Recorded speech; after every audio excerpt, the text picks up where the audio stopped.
Photographers have been taking slow shutter photos for years, and frankly, I'm sick of it. I want to take cool shots too, damn it.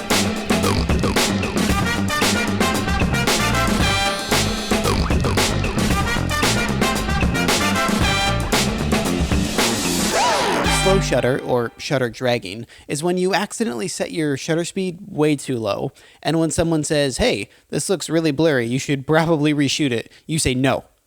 It's art.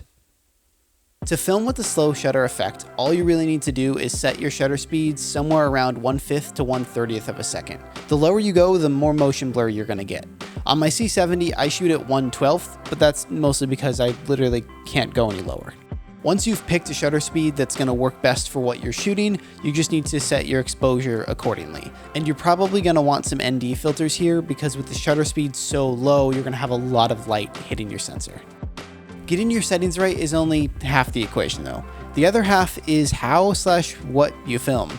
The whole purpose of a slow shutter shot is to emphasize movement, so make sure that your shot has movement in it. This can come from your subject moving, your camera moving, or ideally, both. Some of my favorite times to use the slow shutter effect are during running shots where I'm chasing after my subject, or having the groom twirl his bride around and getting that dress flowing. Another great time to use it is on the dance floor because there's so much motion and people are jumping and yelling and throwing their arms out there, or during an exit, especially if the couple is using sparklers. Those look super cool with all the motion blur and spark trails and all that stuff. Now there are a couple things you're going to want to do to make sure that this effect looks its best. For one, you need movement. This whole effect is based around movement, so if your subject is staying stationary and you're holding the camera really still, it's just gonna look like you messed up your settings. I also think that this effect works best when you're shooting handheld. Personal opinion, but I think that the more natural movement that you have in the shot,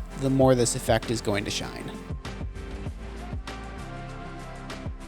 The slow shutter effect is quickly becoming my new favorite effect to capture on a wedding day. I've started shooting a handful of these shots at every single wedding. Personally, I've found portraits and the dance floor to be kind of the best places to get these type of shots, but I'm really curious to hear if you guys have any creative or unique ways that you're using the slow shutter effect.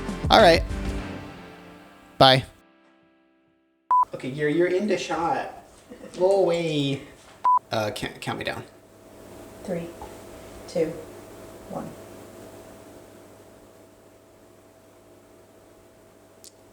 You have to turn it on. Oh, that's the beginning of the shot. Yeah. Oh, okay. Can't really see the lens because this light is just blinding me. All you really need to do is wonderful.